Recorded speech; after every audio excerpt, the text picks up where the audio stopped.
ಖಗೋಳದಲ್ಲಿ ರಕ್ತ ಚಂದ್ರಗ್ರಹಣ ಗೋಚರಕ್ಕೆ ಇನ್ನು ಕೌಂಟೌನ್ ಶುರುವಾಗಿದೆ. ಬಾನಲ್ಲಿ ಬ್ಲಡ್ ಮೂನ್ ಕಣ್ತುಂಬಿಕೊಳ್ಳಲು ಕಾತರದಿಂದ ಕಾಯ್ತಾ ಇದ್ದಾರೆ. ಖಗೋಳದಲ್ಲಿ ರಕ್ತ ಚಂದ್ರಗ್ರಹಣ ಗೋಚರಕ್ಕೆ ಕೌಂಟೌನ್ ಶುರುವಾಗಿರುವಂತದ್ದು. ಬಾನಲ್ಲಿ ಬ್ಲಡ್ ಮೂನ್ ಕಣ್ತುಂಬಿಕೊಳ್ಳಲು ಜನರು ಕಾತುರದಿಂದ ಕಾಯ್ತಾ ಇದ್ದಾರೆ. ಇಂದು ರಾತ್ರಿ 9:57ಕ್ಕೆ ಚಂದ್ರಗ್ರಹಣ ಪ್ರಕ್ರಿಯೆ ಆರಂಭವಾಗುತ್ತೆ. ರಾತ್ರಿ 11:01ರಿಂದ 12:23 ನಡುವೆ ಪೂರ್ಣ ಚಂದ್ರಗ್ರಹಣ ಇರಲಿದೆ. ಇನ್ನು ಇವತ್ತು ವರ್ಷಾಂತ್ಯದ ಕೊನೆಯ ಚಂದ್ರಗ್ರಹಣ ಇದಾಗಲಿದೆ. ಇನ್ನು 3:29 ಕಾಲ ಸಂಭವಿಸುವ ಚಂದ್ರಗ್ರಹಣ ಅಂತಾನೆ ಹೇಳ್ತಾರೆ. ಬರೀ ಗಣ್ಣಿನಿಂದಲೂ ಕೂಡ ಈ ಚಂದ್ರಗ್ರಹಣವನ್ನ ನೋಡಬಹುದು. ಖಗೋಳದಲ್ಲಿ ರಕ್ತ ಚಂದ್ರಗ್ರಹಣ ಗೋಚರಕ್ಕೆ ಇನ್ನೇನು ಕೌಂಟೌನ್ ಶುರುವಾಗಿರುವಂಥದ್ದು. ಇಂದು ರಾತ್ರಿ 9:57ಕ್ಕೆ ಚಂದ್ರಗ್ರಹಣ ಪ್ರಕ್ರಿಯೆ ಆರಂಭವಾಗುತ್ತೆ. ಒಟ್ಟು 3 ಗಂಟೆಗಳ ಕಾಲ ಈ ಚಂದ್ರಗ್ರಹಣ ಇರಲಿದೆ. 11:01ರಿಂದ 12:23 ನಡುವೆ ಪೂರ್ಣ ಚಂದ್ರಗ್ರಹಣ ಇರಲಿದೆ ಅನ್ನೋದು ಈಗಾಗಲೇ ಮಾಹಿತಿ ಗೊತ್ತಾಗ್ತಾ ಇದೆ. ಇಂದು ರಕ್ತ ಚಂದ್ರಗ್ರಹಣ ದೇಗುಲಗಳನ್ನು ಕೂಡ ಒಂದು ಕಡೆ ಕ್ಲೋಸ್ ಮಾಡಲಾಗುತ್ತೆ. ಇವತ್ತು ಒಂದು ರೀತಿಯಾಗಿ ಈ ದಶಕದ ರಕ್ತ ಚಂದ್ರಗ್ರಹಣ ಗೋಚರಕ್ಕೆ ಕೌಂಟೌನ್ ಶುರುವಾಗಿರುವಂಥದ್ದು. ಇನ್ನು ಹಾಗಾದರೆ ಗ್ರಹಣದ ಕಾಲ ಯಾವ ರೀತಿಯಾಗಿದೆ ಅನ್ನೋದನ್ನು ನೋಡ್ತಾ ಹೋಗೋಣ. ಉನ್ಮಿಲಿನ ಕಾಲ ಹಾಗೆ ಈ ಚಂದ್ರಗ್ರಹಣ ಎಲ್ಲೆಲ್ಲಿ ಗೋಚರವಾಗುತ್ತೆ. ಶ್ರೀಲಂಕಾ, ಚೀನಾದಲ್ಲೂ ಕೂಡ ಗೋಚರವಾಗುತ್ತೆ. ಅದೇ ರೀತಿಯಾಗಿ ಆಫ್ರಿಕಾ ಖಂಡದ ಪೂರ್ಣ ಭಾಗ, ಮಂಗೋಲಿಯಾ, ರಷ್ಯಾ ಕೇಂದ್ರ ಭಾಗದಲ್ಲಿ, ಮಲೇಷಿಯಾ, ಸಿಂಗಾಪುರ್, ಇಂಡೋನೇಷಿಯಾ, ಗಲ್ಫ್ ದೇಶಗಳು, ಆಸ್ಟ್ರೇಲಿಯಾದಲ್ಲೂ ಕೂಡ ಈ ಚಂದ್ರಗ್ರಹಣ ಗೋಚರವಾಗುತ್ತೆ. ಇನ್ನು ಗ್ರಹಣದ ಕಾಲ ಯಾವ ರೀತಿಯಾಗಿರುತ್ತೆ ಹಾಗಾದರೆ ನೋಡೋದಾದರೆ, ಸ್ಪರ್ಶ ಕಾಲ ರಾತ್ರಿ 9:56ಕ್ಕೆ, ನಿಮಿಲಿನ ಕಾಲ ರಾತ್ರಿ 11 ಗಂಟೆಗೆ, ಹಾಗೆ ಮಧ್ಯಕಾಲ ರಾತ್ರಿ 11:42ಕ್ಕೆ, ಉನ್ಮಿಲನ ಕಾಲ ರಾತ್ರಿ 12:23ಕ್ಕೆ, ಮೋಕ್ಷಕಾಲ ರಾತ್ರಿ 1:26ಕ್ಕೆ. ಹಾಗಾದರೆ ಎಲ್ಲೆಲ್ಲಿ ಇದು ಗೋಚರವಾಗುತ್ತೆ ಚಂದ್ರಗ್ರಹಣ? ಭಾರತದಲ್ಲಿ ಸ್ಪಷ್ಟ ಗೋಚರವಾಗುತ್ತೆ, ಹಾಗೆ ಶ್ರೀಲಂಕಾ, ಚೀನಾದಲ್ಲೂ ಕೂಡ ಗೋಚರವಾಗುತ್ತೆ. ಇನ್ನು ಆಫ್ರಿಕಾ ಖಂಡದ ಪೂರ್ಣ ಭಾಗ, ಮಂಗೋಲಿಯಾ, ರಷ್ಯಾ ಕೇಂದ್ರ ಭಾಗ, ಮಲೇಷಿಯಾ, ಸಿಂಗಾಪುರ್, ಇಂಡೋನೇಷಿಯಾ, ಗಲ್ಫ್ ದೇಶಗಳು, ಆಸ್ಟ್ರೇಲಿಯಾದಲ್ಲೂ ಕೂಡ ಗೋಚರವಾಗುತ್ತೆ. ಇನ್ನು ಈ ಗ್ರಹಣದ ಕಾಲ ಯಾವ ರೀತಿಯಾಗಿರುತ್ತೆ ಹಾಗಾದರೆ? ಇನ್ನು ಒಂದು ರೀತಿಯಾಗಿ ಗ್ರಹಣದ ಕಾಲ ಯಾವ ರೀತಿಯಾಗಿರುತ್ತೆ ಅನ್ನೋದನ್ನು ನೋಡೋದಾದರೆ, ಬನಶಂಕರಿ ದೇವಾಲಯಕ್ಕೂ ಕೂಡ ಈ ಚಂದ್ರಗ್ರಹಣದ ಬಿಸಿ ಕೂಡ ತಟ್ಟಿದೆ. ಇಂದು ಸಂಜೆ 4:30ಕ್ಕೆ ಬನಶಂಕರಿಯ ದೇವಾಲಯದಲ್ಲಿ ಜನಪೂ ಜನ ಅಂತಾನೆ ಹೇಳ್ಬೋದು. ಸಂಜೆ 4 ಗಂಟೆಯವರೆಗೂ ಕೂಡ ಮಾತ್ರ ದರ್ಶನಕ್ಕೆ ಅವಕಾಶವನ್ನು ನೀಡಲಾಗಿದೆ.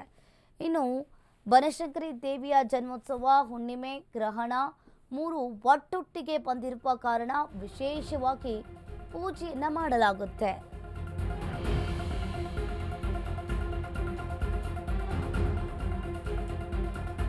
ಬನಶಂಕರಿಯ ದೇವಾಲಯದಲ್ಲಿ ಜನವೂ ಜನ. ಸಂಜೆ 4 ಗಂಟೆಯವರೆಗೆ ಮಾತ್ರ ದರ್ಶನಕ್ಕೆ ಅವಕಾಶವನ್ನ ನೀಡಲಾಗುತ್ತೆ. 3 ಗಂಟೆಯ ಬಳಿಕ ಪ್ರಸಾದವನ್ನ ನೀಡಲ್ಲ.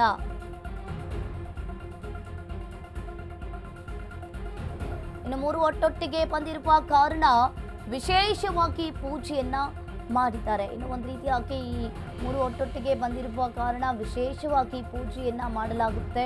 ಇಂದು ಬೆಳಿಗ್ಗೆ 5 ಗಂಟೆಯಿಂದಲೂ ಕೂಡ ಬನಶಂಕರಿಯ ದೇವಸ್ಥಾನದಲ್ಲಿ ವಿಶೇಷ ಪೂಜೆಯನ್ನು ಹಮ್ಮಿಕೊಂಡಿದ್ರು. ದೇವಿಯ ಜನ್ಮೋತ್ಸವ ಹಿನ್ನೆಲೆಯಲ್ಲಿ ಚಂಡಿಕಾ ಹೋಮವನ್ನ ಕೂಡ ಮಾಡಲಾಗಿತ್ತು.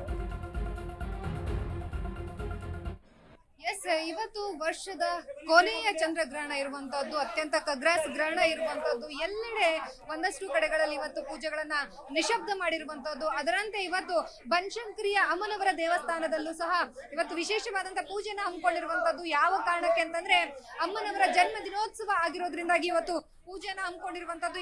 ತಾವು ದೃಶ್ಯಾವಳಿಗಳಲ್ಲಿ ಗಮನಿಸ್ತಾ ಇರಬಹುದು ಯಾವ ರೀತಿಯಾಗಿ ದೇವಸ್ಥಾನಕ್ಕೆ ಭಕ್ತಗಣ ಹರಿದು ಬರ್ತಾ ಇದೆ ಅಂತ ಹೇಳಿ. ಸಂಪೂರ್ಣವಾಗಿ ಬೆಳಗ್ಗೆಯಿಂದಲೇ ಸಹ ಸಾಕಷ್ಟು ಭಕ್ತಾದಿಗಳು ಈಗಾಗಲೇ ಏನು ದೇವಸ್ಥಾನಕ್ಕೆ ಬಂದು ದೇವರ ದರ್ಶನಕ್ಕೆ, ಅಮ್ಮನವರ ದರ್ಶನಕ್ಕೆ ಮುಂದಾಗಿರುವಂತದ್ದು. ಜೊತೆಗೆ ಇವತ್ತು ಖಗ್ರಾಸ್ ಗ್ರಹಣ ಇರುವಂತದ್ದು. ರಾತ್ರಿ 9:57ರಿಂದ ನಾಳೆ ಅಂದ್ರೆ ಮಧ್ಯರಾತ್ರಿ 1:26ರವರೆಗೂ ಸಹ ಸಂಪೂರ್ಣವಾದಂತಹ ಖಗ್ರಾಸ್ ಗ್ರಹಣ ಇರುವಂತದ್ದು.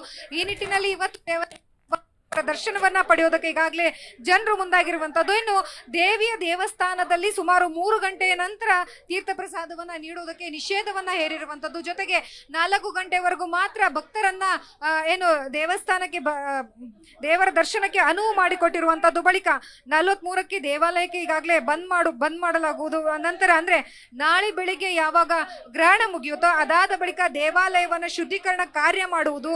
ಜೊತೆಗೆ ನಾಳೆ ಶುದ್ಧೀಕರಣದ ನಂತರವಾಗಿ ಅಮ್ಮನವರಿಗೆ ಪೂಜೆಗಳನ್ನ ಸಲ್ಲಿಸುವಂತಹದಕ್ಕೆ ಈಗಾಗಲೇ ಏನು ದೇವಸ್ಥಾನದ ಅಧಿಕಾರಿಗಳಾಗಿರ್ಬೋದು ಎಲ್ಲರೂ ಸಹ ಈಗಾಗಲೇ ಒಂದಷ್ಟು ಏನು ಪ್ರಯತ್ನಗಳನ್ನ ಜೊತೆಗೆ ಒಂದಷ್ಟು ಸಿದ್ಧತೆಗಳನ್ನ ಮಾಡ್ಕೊಂಡಿರುವಂತಹದ್ದು. ಸೊ ಇದೇ ರೀತಿಯಾಗಿ ಇನ್ನು ಗ್ರಹಣ 9:57ಕ್ಕೆ ಶುರು ಆಗೋದ್ರಿಂದಾಗಿ ಸಂಜೆ ನಂತರವಾಗಿ ಸಂಪೂರ್ಣವಾಗಿ ಬಂದ್ ಮಾಡುವಂತಹದ್ದು. ಸೊ ಈಗ ಇದು ದೇವಸ್ಥಾನದಲ್ಲಿ ನಡೆದಿರುವಂತಹದ್ದು. ಕ್ಯಾಮ್ರಾ ಪರ್ಸನ್ ವಿಶ್ವನಾಥ್ ಜೊತೆ ಲಕ್ಷ್ಮೀ ಬಾಗಲಕೋಟೆ, ಅಶ್ವಗ ನ್ಯೂಸ್, ಬೆಂಗಳೂರು. ಭಾರತ ದೇಶದ ಜನತೆಗೆ ಬನಶಂಕರಿ ತಾಯಿ ನಮ್ಮ ಕರ್ನಾಟಕ ಜನತೆಗೂ ಎಲ್ಲಾನು ಆಶೀರ್ವಾದ ಮಾಡಿ ಎಲ್ಲಾನು ಒಳ್ಳೇದಾಗಲಿ ಅಂತ ಕೋರ್ತಾ ನಮ್ಮ ಬನಶಂಕರಿ ತಾಯಿಗೆ ಇವತ್ತು ವಿಶೇಷವಾದ ದಿನ ಅಂತಂದ್ರೆ ಜನ್ಮೋತ್ಸವ ಅಂತಂದ್ರೆ ಜೊತೆಗೆ ಇವತ್ತು ಪರ್ವಕಾಲ ಚಂದ್ರಗ್ರಹಣ ಬಂದಿರೋದ್ರಿಂದ ನಾವು ಸಾಯಂಕಾಲ 4:15ಗೆ ರಾಹುಕಾಲ ಪೂಜೆ ಮಾಡಿದ ನಂತರ 6 ಗಂಟೆಗೆ ಸಾಯಂಕಾಲ 6 ಗಂಟೆಗೆ ದೇವಸ್ಥಾನವನ್ನು ಕ್ಲೋಸ್ ಮಾಡ್ತೀವಿ. ನಾವು ಪಾಲನೆ ಅಂತ ರಾಹುಕಾಲ ಪೂಜೆ ಆಗುತ್ತಲ್ಲ, ರಾಹುಕಾಲ ಪೂಜೆ ಆದ ತಕ್ಷಣನೇ ಬಾಗಿಲು ಕ್ಲೋಸ್ ಮಾಡ್ತೀವಿ. ತಿರುಗಿ ಯಾರಿಗೂ ದರ್ಶನ ಇರೋದಿಲ್ಲ. ಪ್ರತಿ ವರ್ಷ ಬರ್ತೀನಿ. ಯಾವಾಗ ಬಂದಾಗಲೂ ನಂಗೆ ಪಾಸಿಟಿವ್ ವೈಬ್ಸೇ ಬರುತ್ತೆ. ದೇವಸ್ಥಾನಕ್ಕೆ ಬಂದಾಗ ಮನಸ್ಸಲ್ಲಿ ಏನೇ ಪ್ರಾಬ್ಲಮ್ ಇದ್ರೂ ನನಗೆ ಅಲ್ಲಿ ಸಾಲ್ವ್ ಆಗುತ್ತೆ, ಪೀಸ್ಫುಲ್ ಆಗಿರುತ್ತೆ ಅಂತ ಅನ್ಸತ್ತೆ. ಆ್ಯಂಡ್ ದೇವಸ್ಥಾನನೂ ಅಷ್ಟೇ, ದೇವಸ್ಥಾನದವರು ಅಷ್ಟೇ, ಅವರು ಪ್ರತಿ ಸತಿನೂ ದಿನ ಅನ್ನದಾನನೂ ಮಾಡ್ತಾರೆ. ವಾತಾವರಣನೂ ತುಂಬ ಚೆನ್ನಾಗಿಟ್ಟಿದ್ದಾರೆ. ಇವತ್ತು ನಾವು ನಮ್ಮ ನಾಡಿನ ಎಲ್ಲ ವಿಭಿನ್ನ ಇವತ್ತು ಚಂದ್ರಗ್ರಹಣ ಇರೋದ್ರಿಂದ ಅದು ಮನೆಯಲ್ಲಿ ಏನು ವಸ್ತುಗಳು ಮಾಡಿರ್ತೀವಿ ಅದನ್ನ ಆ ಬೆಳಗ್ಗೆ ರಾತ್ರಿ ಹೊತ್ತು ನೀರೆಲ್ಲ ನಾವೇನು ಮುಟ್ಟಲ್ಲ, ಮತ್ತೆ ಬೆಳಗ್ಗೆ ಮತ್ತೆ ಫ್ರೆಶ್ ಆಗಿ ಸ್ನಾನ ಮಾಡ್ತಾರೆ ಅನ್ಸುತ್ತೆ. ಪ್ರತಿ ವರ್ಷ ಬರ್ತೀನಿ. ಯಾವಾಗ ಬಂದಾಗಲೂ ನಾವು ಒಂದು 3 ಗಂಟೆ ಒಳಗಡೆ ಊಟ ಮುಗಿಸ್ಕೋತೀವಿ ಮೇಡಮ್. ಆಮೇಲೆ ನೈಟ್ 9 ಗಂಟೆಗೆ ಸ್ಟಾರ್ಟ್ ಆಗುತ್ತಲ್ಲ, 12 ಗಂಟೆಗೆ ಸ್ವಲ್ಪ ಜಪ ಮಾಡ್ತೀವಿ. ಆಮೇಲೆ ಅವಾಗ ಒಂದು ಸ್ನಾನ ಮಾಡ್ತೀವಿ, ಮತ್ತೆ ಮುಗಿದ್ಮೇಲೆ ಒಂದು ಸ್ನಾನ ಮಾಡ್ತೀವಿ. ಬೆಳಗ್ಗೆ ಒಂದು 6 ಗಂಟೆಗೆಲ್ಲ ಮನೇಲಿ ಪೂಜೆ ಮುಗಿಸಿ ದೇವಸ್ಥಾನಕ್ಕೆ ಬಂದು ಹೋಗ್ತೀವಿ. ಚೆನ್ನಾಗಿದೆ ಮೇಡಮ್, ತುಂಬ ಅಲಂಕಾರ ಮಾಡಿದ್ದಾರೆ. ಅಮ್ಮನ ಹತ್ರ ಏನು ಕೇಳಿದ್ರೆ ಲೋಕ ಸುಖಿನೋ ಭವಂತ ಮೇಡಮ್. ನಮಗೆ ಅಂತ ನಾವೇನು ಕೇಳಬಾರ್ದು. ದೇವಸ್ಥಾನಕ್ಕೆ ಬಂದಾಗ 4 ಜನಕ್ಕೆ ಒಳ್ಳೇದಾಗಲಿದ್ರೆ ನಮಗೂ ಒಳ್ಳೇದಾಗುತ್ತೆ ಮೇಡಮ್. ನಾವು ಒಂದು 3 ಗಂಟೆ ಒಳಗಡೆ ಊಟ ಮುಗಿಸ್ಕೋತೀವಿ ಮೇಡಮ್. ಆಮೇಲೆ ನೈಟ್ 9 ಗಂಟೆಗೆ ಸ್ಟಾರ್ಟ್ ಆಗುತ್ತಲ್ಲ, 12 ಗಂಟೆಗೆ ಸ್ವಲ್ಪ ಜಪ ಮಾಡ್ತೀವಿ. ಆಮೇಲೆ ಅವಾಗ ಇಲ್ಲಿ ಚೆನ್ನಾಗಿ ಮಾಡಿದ್ರು, ಹೂವು ಚೆನ್ನಾಗಿ ಹಾಕಿದ್ರು, ಎಲ್ಲ ಚೆನ್ನಾಗಿದೆ, ಫೆಸಿಲಿಟೀಸು ಚೆನ್ನಾಗಿದೆ, ಎಲ್ಲ ಒಳ್ಳೆಯದಾಗಿದೆ. ಹೌದು ಮೇಡಮ್, ಇವತ್ತು ಗ್ರ್ಯಾಂಡ್ ಇದೆ. ನಾವು ಪಿ ಜಿಯಲ್ಲಿ ಇದ್ದೀವಿ ಮೇಡಮ್. ಆ್ಯಕ್ಚುಲಿ ಅದು ನಮ್ಮ ಇಂಡಿಯನ್ ಟೈಮ್ ಪ್ರಕಾರ ಅದು 8:30ಇಂದ ಸ್ಟಾರ್ಟ್ ಆಗ್ಬೋದು. ಆ ಟೈಮಲ್ಲಿ ನಾವೇನು ಮಾಡ್ತೀವಿ ಅಂದರೆ ರೂಮಲ್ಲೇ ಇಟ್ಬಿಡ್ತೀವಿ. ಮತ್ತು ಬೆಳಗ್ಗೆ ಎದ್ದೇಳ್ಬಿಟ್ಟು ಸ್ನಾನ ಮಾಡಿಕೊಂಡು ಮತ್ತೆ ಟೆಂಪಲ್ಗೆ ಹೋಗ್ಬಿಟ್ಟು ದರ್ಶನ ಮಾಡಿಕೊಂಡು ಮತ್ತೆ ಬರ್ತೀವಿ ಮೇಡಮ್. ಇಲ್ಲಿ ಚೆನ್ನಾಗಿ ಮಾಡಿದ್ರು, ಹೂವು ಚೆನ್ನಾಗಿ ಹಾಕಿದ್ರು, ಎಲ್ಲ ಚೆನ್ನಾಗಿದೆ, ಫೆಸಿಲಿಟೀಸು ಚೆನ್ನಾಗಿದೆ, ಎಲ್ಲ ಒಳ್ಳೆಯದಾಗಿದೆ. ಹೌದು ಮೇಡಮ್, ಇವತ್ತು ಗ್ರ್ಯಾಂಡ್ ಇದೆ. ನಾವು ಪಿ ಜಿಯಲ್ಲಿ ಇದ್ದೀವಿ ಮೇಡಮ್. ಆ್ಯಕ್ಚುಲಿ ಅದು ನಮ್ಮ ಇಂಡಿಯನ್ ಟೈಮ್ ಪ್ರಕಾರ ಅದು 8:30ಇಂದ ಸ್ಟಾರ್ಟ್ ಆಗ್ಬೋದು. ಆ ಟೈಮಲ್ಲಿ ನಾವೇನು ಮಾಡ್ತೀವಿ ಅಂದರೆ ರೂಮಲ್ಲೇ ಇಟ್ಬಿಡ್ತೀವಿ. ಮತ್ತು ಬೆಳಗ್ಗೆ ಎದ್ದೇಳ್ಬಿಟ್ಟು ಸ್ನಾನ ಮಾಡಿಕೊಂಡು ಮತ್ತೆ ಟೆಂಪಲ್ಗೆ ಹೋಗ್ಬಿಟ್ಟು ದರ್ಶನ ಮಾಡಿಕೊಂಡು ಮತ್ತೆ ಬರ್ತೀವಿ ಮೇಡಮ್. ಇಲ್ಲಿ